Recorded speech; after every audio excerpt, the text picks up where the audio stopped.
¿Qué amigos? Bienvenidos a 2.5 Gasteiz, VTV, en un 3 de marzo que, si me lo permiten, 39 años después, seguimos peleando y luchando, y lo digo porque yo soy gasistarra, y como gasistarra ya cincuentón, evidentemente, pues aquellos hechos, yo era un crío, evidentemente, pero sí que recuerdo cosas, y bueno, siempre he estado muy cerca, de la forma que he podido, desde que estoy en esto de los medios de comunicación, muy cerca de la asociación del 3 de marzo y de todos aquellos afectados, sobre todo los familiares, ¿no?, de los 5 obreros asesinados, ¿no? Sí que es verdad que es una fecha que hoy nosotros aquí también la vamos a conmemorar, porque vamos a hablar con la asociación 3 de marzo y vamos a hacer un recordatorio de aquellas horas o aquellos días, porque fue el 3 de marzo, pero es lo que veníamos los días anteriores y los días posteriores al 3 de marzo. Bueno, hablaremos un poco de este día, y aquí, evidentemente, para hoy, para esta cadena, para este programa y para este presentador, un día importante, por lo que significaron y porque todavía seguimos denunciando y todavía creemos que es posible que ciertos responsables se puedan sentar en el banquillo de los acusados. Y eso es así, y hay que decirlo claramente. No se puede decir más alto ni más claro. Dicho esto, también vamos a hablar de economía, vamos a hablar de la situación económica en la que estamos envueltos desde hace ya unos años. Evidentemente la crisis nos ha azotado duramente. Ha habido capas sociales, hay capas sociales actualmente que están sufriendo la dureza de la crisis. Hay capas sociales que, bueno, ustedes lo leen casi de forma constante, lo oyen de forma constante. No hay medio de comunicación que no diga hoy en día que ser milurista ya no es garantía de nada. Ni tan siquiera tener un puesto de trabajo es garantía hoy ya prácticamente de nada. Esto es así. Hay muchas diferencias en las clases sociales por arriba y por abajo. Los que tienen más siguen teniendo más o tienen más inclusive, y los que están por debajo tienen menos y cada vez son más pobres, ¿no? Esto es así. Las clases medias prácticamente en Europa, de aquí a poco, probablemente igual tendrán incluso a desaparecer. No sé si ustedes lo compartirán conmigo o no, pero bueno.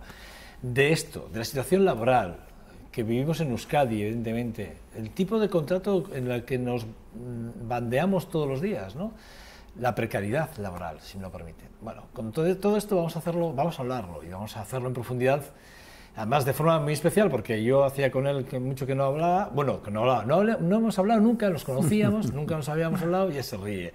Bueno, Adolfo Chiqui Muñoz, Chiqui Muñoz, así todo el mundo te conoce como tal, Chiqui, ¿no? Por la altura. Chiqui por la altura, por cierto, Sí. ¿Cuánto mides?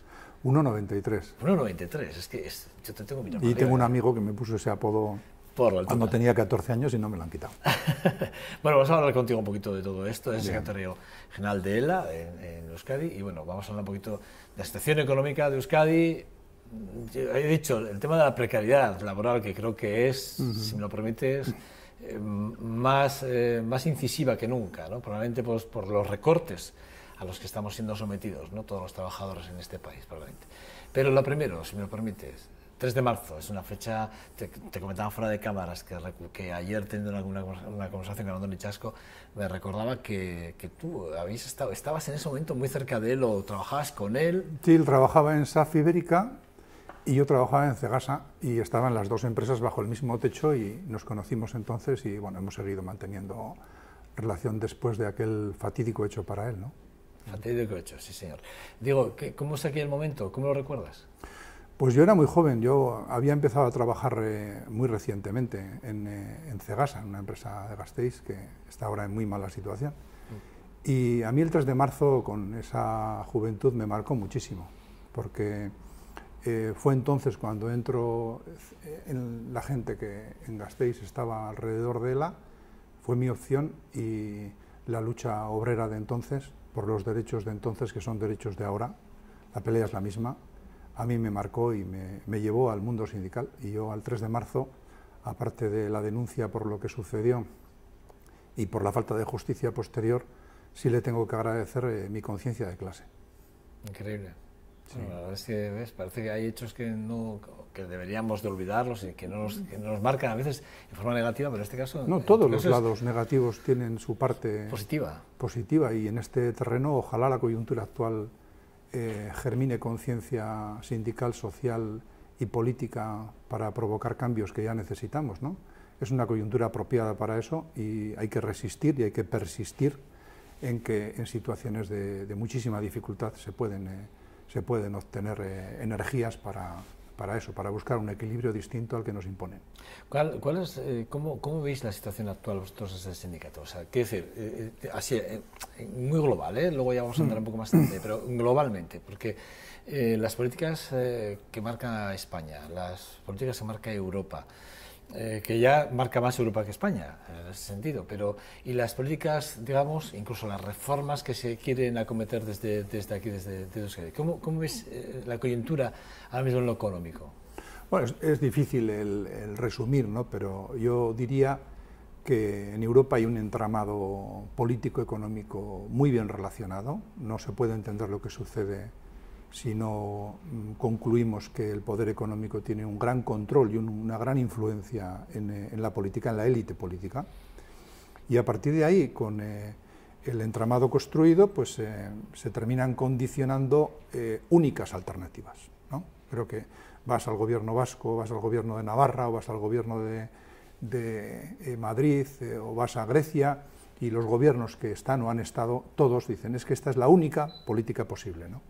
¿Y eso por qué es así? Porque ese entramado muy inteligente ha terminado construyendo un andamiaje en donde casi a los que mandan de verdad al poder económico le da igual quién entre al gobierno, porque con el instrumento de la deuda yo te condiciono qué políticas son las que tienes que hacer, que son las que a mí me benefician. Si se puede resumir, y todo tiene matices, claro, la crisis la provoca el poder financiero, los grandes benefactores de las decisiones que se están tomando es el poder financiero y son las grandes empresas. Y eso se está haciendo con una tremenda docilidad de la clase política. Es lo que más llama la atención. Son dóciles, incapaces de meter una cuña y de discutir el poder del que de verdad tiene un gran poder, que es el que además tiene el poder económico, ¿no? Y los grandes perjudicados de esa situación, yo dividiría la sociedad en tres partes, ¿no? Una parte es la que puede decir que vive con dignidad, aunque se le ha atacado, también. Otra parte es una precariedad laboral, pero muy precaria, o sea, no tiene nada que ver con lo que teníamos hace 8 o 10 años. Está entrando gente a trabajar que no puede vivir con lo que gana en el trabajo, obligándoseles a contratos miserables, con la extensión del contrato a tiempo parcial, sobre todo con cara de mujer, ¿no? Y luego hay una tercera parte respecto de la cual no se puede ser indiferente, ¿no? Porque esos que gobiernan el sistema, lo que producen, la miseria que producen, les trae sin cuidado. Y tenemos una tercera parte de gente expulsada, gente pobre, gente marginada en nuestra sociedad. Y evidentemente ese es el debate que hay que extender en la sociedad, porque no nos puede ser indiferente que cada vez más gente que involuntariamente pierde el trabajo se ve obligada a beber en condiciones de miseria y de pobreza, ¿no? Fíjate, has tocado muchos palos, así, sí. Pero hay uno con el que además me voy a quedar, porque tú hablas de la hipoteca que tienen los políticos con el margen, digamos, bueno, no con el margen, sino con eficiencia económica. Quiero decir, lo económico marca lo político y lo político no puede hacer absolutamente nada, salvo intentar discutir o debatir, solo debatir, porque tampoco creo que pueda hacer mucho más. Pero sí que es verdad que el Tratado de Libre Comercio, el TTIP, que se conoce así como tal, transatlántico, que todavía es un documento que se está negociando, se está hablando y además parece ser ¿Del que no cuentan nada? No, es que no solo no cuentan, sino que además lo tienen muy bien cerrado todo, porque, claro, porque sabemos lo que va a pasar. Es decir, todavía eso va a influir más, es decir, porque ahí sí, que ahí ya los políticos es como que desapareciese. Y lo defienden, ¿no? Sí, lo defienden. Hacen irrelevante su función. Es la paradoja, ¿no?, de que son tratados que terminan convirtiendo a los parlamentos en irrelevantes porque las decisiones fundamentales se toman fuera y defienden el tratado, ¿no? Es que es paradójico porque esa troika, Fondo Monetario, Banco Central, Comisión Europea, ahora se les llama eufemísticamente instituciones, es una máquina de destrozar partidos en gobiernos, ¿no? Analizas Europa, ha destrozado la socialdemocracia, le da lo mismo que sean de derechas que sean de izquierdas. Tú vas a hacer esto, evidentemente eso tiene un coste electoral, te vas a quemar a lo bonzo haciéndolo y a mí no me preocupa porque ya vendrá otro que seguirá haciendo lo mismo, ¿no? En ese sentido, la paradoja es la comodidad con la que la gente se suicida en política. Y habrá que pararse a reflexionar sobre eso, porque la derecha hace lo que para eso está, ¿no? Pero la izquierda tiene que abrir una reflexión muy profunda en relación a qué papel juega cuando llega a las instituciones, porque el entramado está construido para que el poder económico le sea indiferente quién está. Nosotros echamos de menos en ese contexto una reflexión profunda sobre cómo se ha construido Europa, ¿no? Y tú citas el TTIP. Si nos remontamos unos años atrás, cuando se hizo el Tratado Europeo, de aquellos polvos estos lodos, porque la construcción europea se hizo entonces, profundamente antidemocrática, se despachó con un referéndum en donde no hubo debate, la clase política española y vasca no quiso debate, con algunas honrosas excepciones, y ahora están negociando entre Europa y Estados Unidos un tratado de libre comercio que básicamente viene a decir, si se puede resumir, que entre la disputa entre el inversor capital y la legislación del Estado vence siempre el interés del inversor. Aquellos obstáculos que se le puedan poner al inversor para ganar dinero tienen que ser eliminados. De hecho, en lo medioambiental, en lo económico, en lo social, en todo. De hecho, el fracking es una de las cosas que evidentemente se beneficiaría. Es decir, por ejemplo, es una de las puertas que dejaríamos abiertas. Sí. Y además no podrían hacer nada, esto hay que decirlo claro, porque a veces esto se dice, pero se dice con la boca pequeña. Pero los políticos no podrían hacer absolutamente nada. No, sí pueden hacer. No, no harían nada. Ah, que no harían es otra cosa. No harían nada. Pero que no hagan, que no quieran enfrentarse, es otra cosa. Pero no, la clase política puede decir yo no lo voy a hacer. No, yo no voy a ir contra, los intereses de medioambientales, contra los intereses sociales, contra los intereses laborales. Tú sí puedes hacer, tú te puedes plantar, ¿no? Porque voy a citar, no dando nombres, ¿no? Yo te decía antes fuera de antena que probablemente una de las características más esenciales de ELA es su autonomía económica para su autonomía, y la no adscripción política. Para su autonomía política, ¿no? A ELA le cuesta mucho poder decir lo que dice y hacer lo que hace, y evidentemente esa autonomía es muy molesta para el poder político, porque en la medida en que te financias con afiliación y con cuotas no dependes de ellos. Y ellos están muy preocupados, porque esa es la explicación de ELA. ELA no es molesta, no, es molesta porque dice lo que opina, intenta organizar a la gente y le dice al poder político, usted no tiene que hacer esto, usted tiene que hacer otras cosas en ese sentido, ¿no?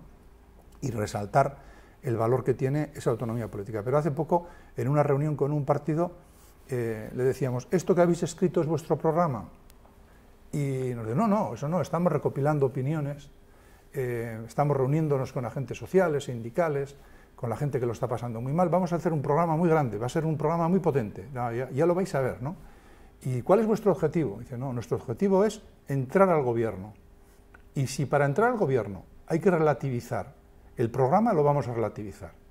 Bueno, si el sino de la izquierda es ese, y si se termina consolidando esa situación, el enganche de la palanca del cambio que está en la calle, porque la movilización social es imprescindible, lo que significa es que no hay una dialéctica entre los que llegan al poder diciendo que quieren transformar y los que estamos en la calle empujando para que esas transformaciones se den, ¿no?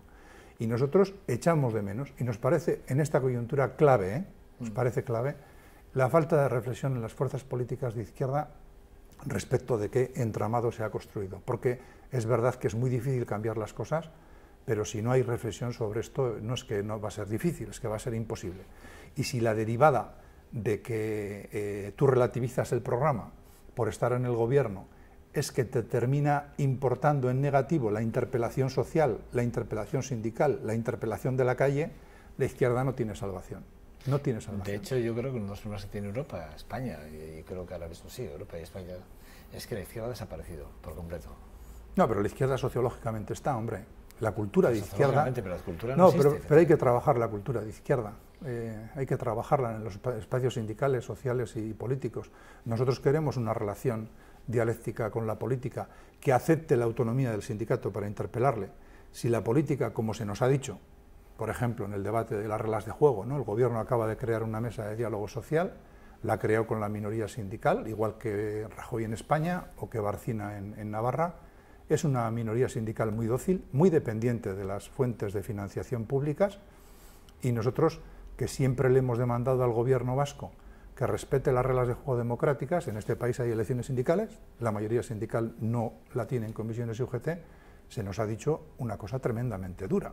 Dice, respetamos las reglas de juego democráticas si hacéis lo que hacen comisiones y UGT. Sí, de hecho, en la mesa social, ya que entramos en materia, vosotros estáis fuera ahora mismo de la mesa social. Sí, y hemos explicado por qué, ¿no? Porque, ¿qué sentido tiene una palabra de gran raigambre social, diálogo social, que existió en Europa en un contexto de políticas unilaterales y antisociales? Tiene un sentido.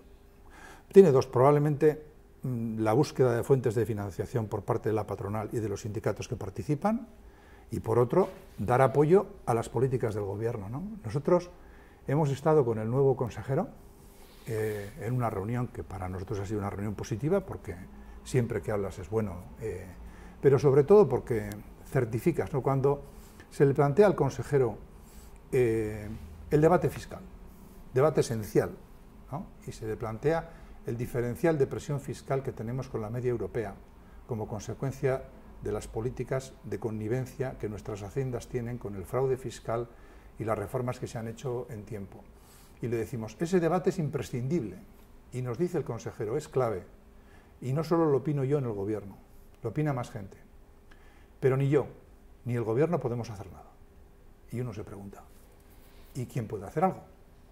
¿Quién tiene secuestrado el debate fiscal? Porque, claro, cuantificando, son más de 6.000 millones de euros en Hego Euskal Herria el diferencial fiscal que existe con la media europea, no con Noruega, con Suecia o con Dinamarca, no, con la media, ¿no? Eso se podría decir, bueno, pues el ANO plantea, el ANO es maximalista, sí, que es un poco lo que el gobierno está intentando que la gente crea, es que el ANO es maximalista, él está planteando elementos pragmáticos, ¿no? Dice, o sea, recibimos una información del gobierno donde se nos dice, lo que planteáis es clave, pero ni yo ni el gobierno podemos hacer nada. ¿Y quién puede hacer? Nos preguntamos, ¿quién tiene secuestrado el debate fiscal en nuestro país? ¿Quién lo tiene secuestrado? ¿Quién manda? Nosotros votamos, los que elegimos de verdad mandan, porque es imposible hacer una política de solidaridad, es imposible atacar los derechos sociales que necesitamos, atacar no, defender. Sin una política de sin una política fiscal distinta, ¿no? Entonces, claro, concluyen con nosotros que tenemos razón. ¿Pero cuál es el motivo? No, el motivo es que en las haciendas vascas hay puerta giratoria, igual que en Estados Unidos, porque ¿qué explica que el exsecretario general del SEA haya sido diputado de Hacienda? ¿O qué explica que un diputado de Hacienda en Vizcaya sea un alto cargo de la patronal en Vizcaya? Antes decía, es imposible entender las decisiones políticas que se toman sin concluir el inmenso control e influencia que tiene el poder económico en la política, ¿no? ¿Se puede entender entonces las declaraciones del señor Sordo cuando habla de que tanto ELA como LAF y Confebask hacéis esa voladura controlada de la negociación de la mesa? No. ¿Se puede entender, tío? Se puede entender, porque tú has diferenciado al principio parte de los sindicatos, digamos, más estatalistas, por decirlo de alguna forma. No, pero no es un problema de Estado. No, pero bueno, quiero decir, de alguna forma. No es un problema de banderas. Pero sí que es verdad que está diferenciado, ¿no? Como que estamos entre los empresarios por un lado, estamos los comisiones y UGT por otro lado, y el EIRLAF estéis por otro, ¿no? Evidentemente, si se os plantea una mesa de negociación en la que el gobierno está dispuesto a negociar, o secuestra, como tú ya has dicho, el debate sobre la ley fiscal, evidentemente sí que hay un problema, ¿no? Hay un problema, pero Sordo, fíjate tú, Sordo dice que sois vosotros, junto con LAF y Confebask, los que no estéis dispuestos en trabajar porque esa mesa avance. Bueno, Confebask ha dicho que valora muy positivamente el nivel de adaptación de comisiones y UGT a las demandas de la coyuntura, ¿no? Eso dice Confebask, no lo decimos nosotros.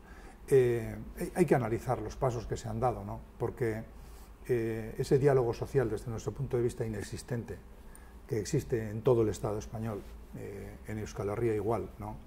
Lleva a un modelo sindical, desde nuestro punto de vista muy dependiente financieramente, con muchos problemas financieros.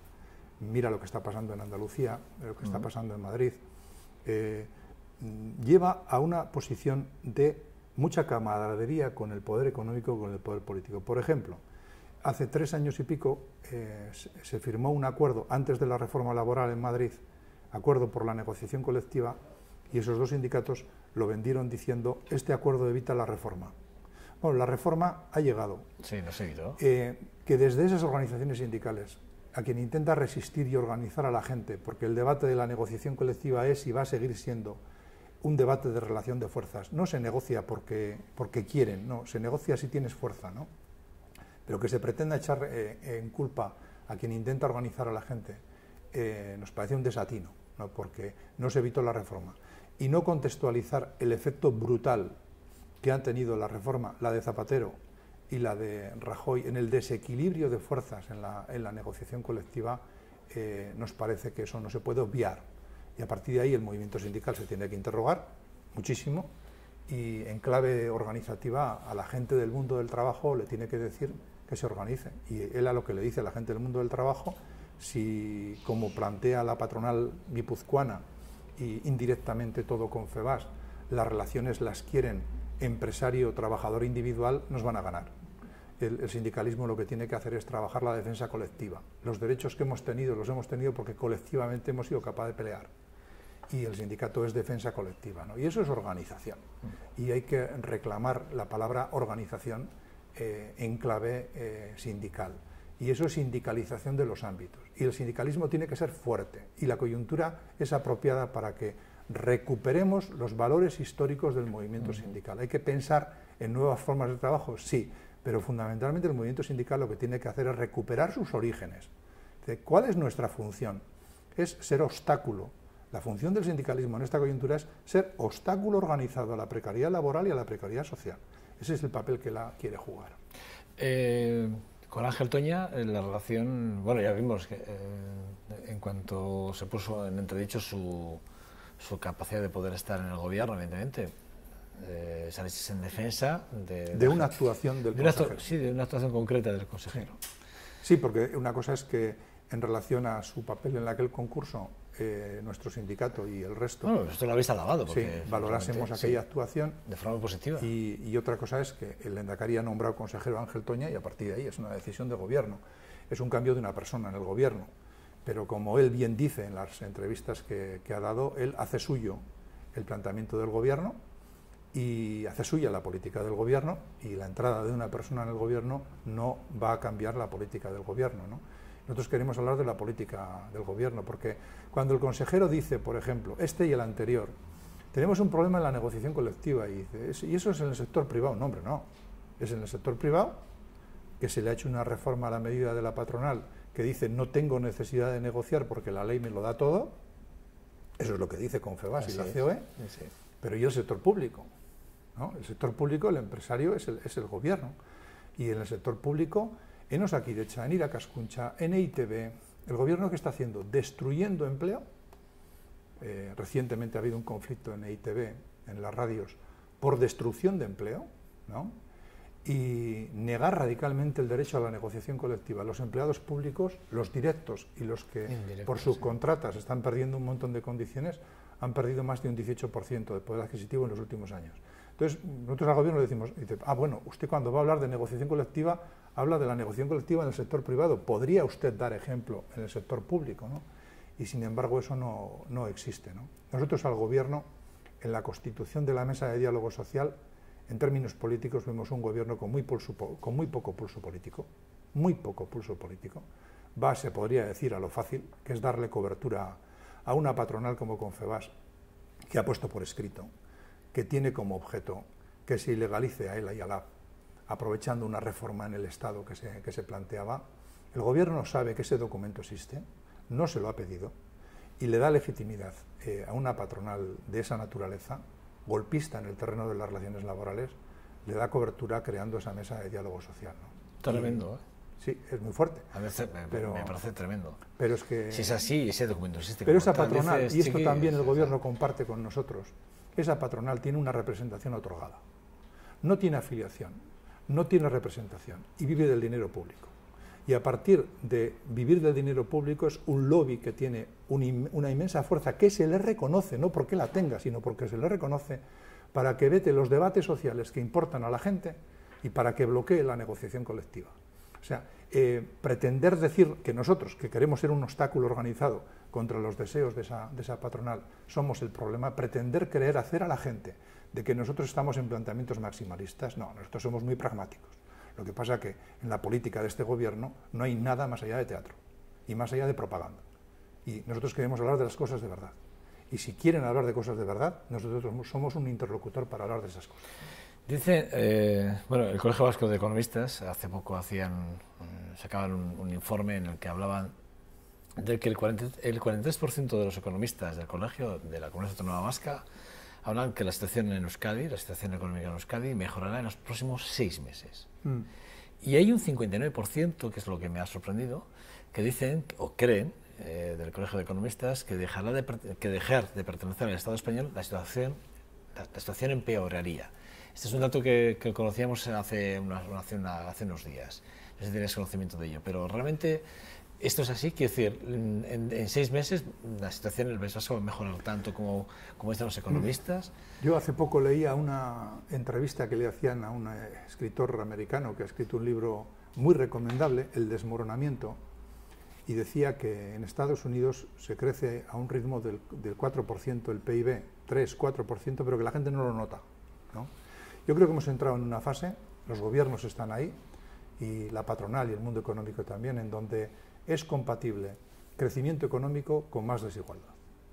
Y la desigualdad no se corrige con el crecimiento. Y eso la historia ya nos lo ha dicho. En la fase de crecimiento, las rentas salariales, el reparto era injusto, fue injusto. En la fase de recesión es más injusto. Si los gobiernos renuncian a intervenir para equilibrar, ¿va a haber más crecimiento? Sí, ya está habiendo más crecimiento, pero no va a haber reparto. Y el problema en cualquier hipótesis, en recesión o en crecimiento, es lo que se produce, cómo se reparte. Y los que mandan de verdad están muy contentos porque están ganando más. Los beneficios se están haciendo públicos. Yo están ganando más. Lo he dicho al principio, en la introducción. He dicho que el que es rico cada vez es más rico y el que es pobre cada vez es más pobre. Y que las clases medias están desapareciendo. Pero eso no es como consecuencia de un agente meteorológico. No, eso es como consecuencia de la renuncia de la política a la intervención. O dicho de otra manera, a que su intervención inclina más la balanza a favor del que está ganando mucho dinero. Entonces, eso es lo que hay que cuestionar. Y en esa coyuntura, las fuerzas sindicales y sociales, y ojalá las fuerzas políticas de izquierda, en la relación dialéctica, tienen que hacer una reflexión muy seria, porque el crecimiento de la precariedad laboral y social en nuestra sociedad es muy grande.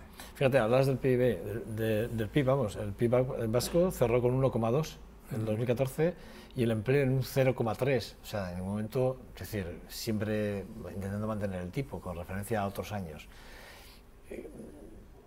Lo que decimos, al final el reparto es el reparto y por mucho que queramos hacerlo, a veces es injusto. Pero con todo lo que tenemos encima de la mesa, tenemos un PIB que no es desfavorable, no es malo, tenemos una mesa de negociación que ahora no existe como tal, porque no estáis todos los que tenéis que estar negociando y además no hay voluntad, parece que no hay voluntad, que por cierto no sé cómo está la situación, pero nos encontramos con un panorama en el que el paro sí que es verdad que desciende, pero con una precariedad contractual horrorosa, porque los contratos se han precarizado y una barbaridad, y la situación es que aun cuando hay contratos, tú lo decías antes, aun cuando hay contratos, sí que es verdad que desciende la cuota del paro, sí que es verdad que la precariedad está ahí, pero no hacemos nada, chiqui, porque la sensación es que todo está roto, es decir, no tenemos una mesa de negociación rota. Pero el sistema a la gente le quiere hacer creer que es indiferente lo que haga, ¿no? Y el sistema trabaja para que cada uno nos miremos el ombligo. Sí, ¿de verdad lo crees? No, pero en todas las coyunturas de crisis. ¿De verdad lo crees? Sí, claro, pero eso no es nuevo. Eso no es nuevo. Porque a mí sí me preocupa En eso. coyunturas de crisis con gran desempleo, el desempleo es un ejército de disciplina social. El que lo tiene miedo a perderlo. El que no lo tiene quiere entrar. Y es muy difícil, porque nosotros en lo que estamos diciendo, una parte es cómo concluyes el diagnóstico y otra parte es cómo concluyes la dificultad de lo que hay que hacer. Y tiene un grandísimo valor plantarte, decir que vas a resistir y decirle a la gente permanentemente, a tu militancia, trabaja organización para contrarrestar esta situación. Nosotros creemos en eso, ¿no? Pero en ese sentido yo creo que el sistema es muy poderoso, el sistema controla a través de los medios económicos que tiene la mayor parte de los medios de comunicación, ¿no? Es verdad que están las redes sociales, pero hoy estamos en una sociedad en donde hay muchísimo dato que no información. muchísimo dato, la gente está saturada de datos. Sí, además no muchos ni los entendemos. Y muchísima gente es incapaz de descifrar entre tanto dato qué es importante y qué es banal. Y eso también forma parte de la estrategia, para que la gente esté, sin saber qué tiene que... Tú estás citando el tema del empleo. ¿Está creciendo el empleo? No. Están creciendo los empleos fraccionados. El antiguo empleo digno se está sustituyendo por un crecimiento tremendo de los contratos a tiempo parcial. Cada contrato a tiempo parcial, una mujer que está dada de alta 3 veces en la Seguridad Social, computa 3 veces. Y los gobiernos hablan de altas. ¿Hay más altas? Sí, hay más altas de esta manera. Tú analizas la destrucción de empleo que ha habido y ha sido brutal. 16,5% de tasa de desempleo. Sí, claro, el tema de la afiliación es verdad. A ver, que lo dices tú, es un dato... Entonces, ¿cómo se confunde a la gente entre lo que son datos de altas y lo que es empleo nuevo? 5.200 millones menos de gasto el año pasado en desempleo, como consecuencia de que el empleo de larga duración, cuando tú llegas a un determinado, ya no cobras desempleo, y la gente que entra al mercado de trabajo es incapaz de generar desempleo. O sea, los datos son brutales, lo que pasa es que cómo se ponen encima de la mesa, ¿no? Los gobiernos, todos los gobiernos, el de Gasteiz también, es mucha propaganda, muchísima propaganda con mucha protección mediática. EITB es una caja de resonancia del gobierno. Si analizas el pase de las posiciones alternativas por los medios públicos de EITB y las posiciones gubernamentales, institucionales y del poder económico, bueno, nos ganan por goleada, 100-1, no es una anécdota. A partir de ahí, el sistema quiere producir una consecuencia, que la gente crea que es verdad que no hay alternativa a lo que se está haciendo. Y nosotros, por ejemplo, tenemos una manifestación convocada en Bilbao el 14 de marzo, en Bilbao y en Iruña. Estamos trabajando una carta social, un programa social, y esa manifestación tiene por objeto decirle a la gente que la alternativa es factible. He leído lo de la carta social, que tenéis colgada en vuestra página web. La alternativa existe, hay que trabajar por ella. La gente no puede perder la ilusión, la gente no se puede enredar en la descontextualización de lo social, en el desastre que quieren hacernos, ¿no? Hace poco ese mismo autor que te decía, americano, sí, decía, yo creo que tiene mucho parangón con lo que está pasando aquí, ¿no? Estados Unidos es una sociedad en donde hay una inmensa desigualdad social, ¿no? Aquí también, en donde hay una inmensa codicia en Wall Street. Aquí la banca es codiciosa y las multinacionales son codiciosas y aprietan, y aprietan, y aprietan y quieren más, ¿no? Bankia, que ha recibido 20.000 millones de euros hace muy poco tiempo, va a repartir beneficios este año sin haber devuelto el dinero. 700.000 Sí, millones. En ese sentido. Y en Estados Unidos, decía este autor, hay una conexión entre el mundo económico y el mundo político que explica muchas de las decisiones que se toman aquí también. Sí, que tengo es que ya estamos prácticamente fuera de tiempo y me quedo con muchas preguntas, porque te he dejado que cuentes realmente, sí, porque es muy interesante escucharte, sinceramente, no te voy a engañar. Pero hace poco presentaste ese estudio de las sentencias emitidas en relación a la reforma laboral. ¿Por qué de esa necesidad de presentar ese estudio? Bueno, porque estamos probablemente en un tránsito entre las reformas que se han hecho y los deseos de una patronal que quiere más, está explicando, esas sentencias no le han gustado nada, y ha dicho que hay que reformar la reforma laboral. Sí, la reforma laboral. Para que, insistir en la reforma. ¿Para qué? Porque la patronal no quiere ningún obstáculo a sus deseos, ni sindical ni jurídico. Y han aparecido casos, unos cuantos, en tribunales superiores de justicia de algunas comunidades autónomas, y algunas han sido refrendadas en tribunales en el Estado, en donde ponen límite a la administración de empleo unilateral por parte del empresario, o ponen límite al concepto de la ultraactividad. Yo creo que sería un error por parte sindical pensar que eso va a quedar así, porque en la fase en la que estamos, el Fondo Monetario Internacional la semana pasada hizo público qué es lo que hay que hacer. Hay que seguir haciendo reformas para dar satisfacción a lo que plantea la patronal. Lo que pasa que tú, claro, tienes servicios jurídicos que trabajan un montón, están trabajando un montón en el sindicato, y le tienes que decir a la gente del mundo del trabajo que el baluarte del servicio jurídico también te protege. Dicho lo cual, los servicios jurídicos de la gente le dicen: organízate, que yo solo no valgo, ¿no? Dos cosas. El seguimiento mayoritario al paro de Lanbide, evidentemente, vosotros lo estipuláis en un 73%, y bueno, el gobierno vasco ha dicho que, bueno, Ángel Toña ha dicho que más o menos un 43%. Pero realmente sí que es verdad que hay que hacer algo. Tenemos una situación con Lanbide, se me antoja complicada, ¿no? Porque estamos viendo entre la RGI, estamos viendo que el seguimiento de las ayudas, de las rentas de garantías, está claro que hay vacíos legales importantes, que es una dejación para mí, si me lo permites, una dejación política clarísima, y por otro lado estamos viendo como también los trabajadores, los puestos, la desaparición de oficinas y puestos de trabajo, ¿no? Estamos viendo que de Lanbide, menos hablar bien de ella, estamos hablando mal, o sea, está saliendo en las noticias precisamente no por ayudar, sino por esa parte negativa de la que hablábamos de la noticia, de alguna forma. No, Lanbide es un instrumento del gobierno y evidentemente tiene que definir para qué lo quiere, ¿no? Porque en términos comparativos, en la intermediación laboral tú vas a Dinamarca y hay una persona trabajando en el Lanbide danés para intermediar entre las necesidades de la persona que cae al desempleo y las empresas. No tiene nada que ver, absolutamente nada que ver lo que aquí tenemos con lo que existe en los países más avanzados. Y a partir de ahí, Lanbide es el resultado de gobiernos que han improvisado un montón y han tirado la patata, el balón, al gobierno siguiente. Es el resultado de confluencia de colectivos con situaciones muy diferentes que han explotado ahora. Y este gobierno lo quiere resolver de mala manera. Lo quiere resolver bajando el salario a muchísima gente, cambiándoles de funciones, cambiándoles en movilidad funcional. Está haciendo un verdadero desastre con eso que llaman relación de puestos de trabajo que ha planteado. Y nosotros al gobierno le decimos, empieza de cero, retira esa RPT y vamos a ver si somos capaces de eso, porque al final la gente que trabaja en Lanbide está dando un servicio público que a nosotros nos importa mucho como organización.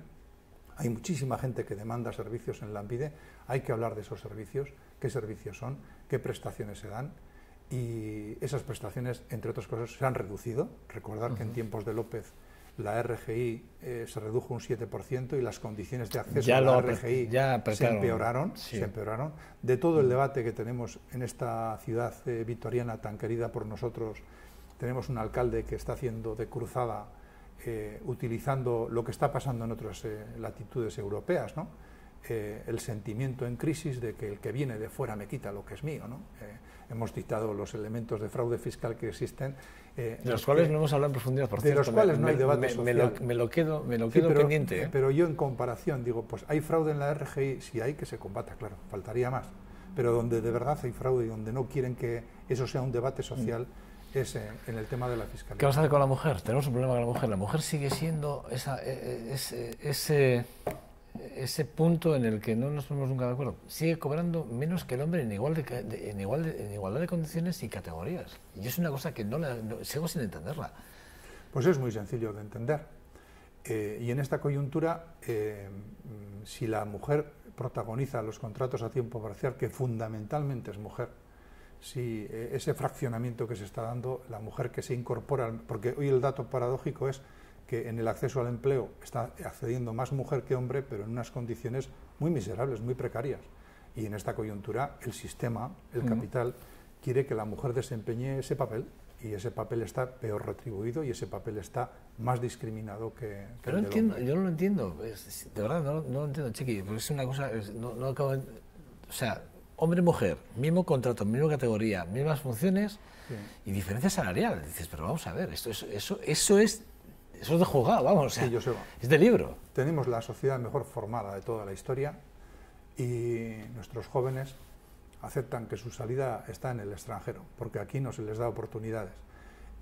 Se cansan de decir de la importancia que tiene la educación. Tenemos la sociedad mejor formada y desde ese punto de vista es una crítica al poder político que, insisto, en una sociedad cada vez más desequilibrada, lo que el poder político tiene que hacer es no dejar desamparados a la gente más débil. Y las exigencias de nuestro, entre comillas, maximalismo y nuestras discrepancias con esos gobiernos que dicen a la gente que somos maximalistas, vienen porque no aceptan la interpelación autónoma de un sindicato que lo está haciendo y lo va a seguir haciendo. Lo has dicho antes, sin adscripción política. Sin adscripción partidaria. Partidaria. Partidaria. Bueno, que no política, es verdad. Cuidado, es verdad. Sí, es verdad. Una forma de hacer política es dedicarse al sindicato. Partidaria, que no política. Tienes razón, lo compro, que decía el otro. Hombre, por último, para acabar, y muy breve, por favor,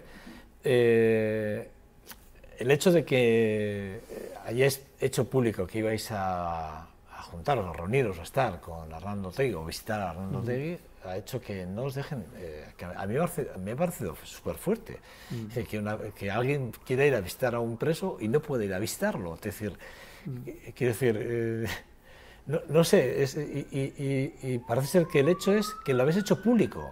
Sí. Que el hecho de haber hecho público, ¿el qué? Que puedas ir a ver un preso. El primero que lo hizo público fue su familia, ¿no? Porque una parte de nuestra presencia en la cárcel al ir a verle es denunciar la situación de una persona que no debería haber ido a la cárcel, ni él ni el resto de personas de Bateragune. Recordar que cuando fue a la cárcel en el gobierno estaba el Partido Socialista, los metió a la cárcel Rubalcaba y sin solución de continuidad siguen en la cárcel hasta que cumplan condena, ¿no? Y ese hecho que tú dices, ¿no? Que porque hagas público lo que vas a hacer se te condene a que no puedas recibir visita, desde el caso de Arnaldo, es que y nosotros visita, eso pasa en las sociedades absolutamente antidemocráticas. O sea, eso es inconcebible en una sociedad democrática al uso, ¿no? Y ese es el Partido Popular que tenemos en el gobierno, ¿no?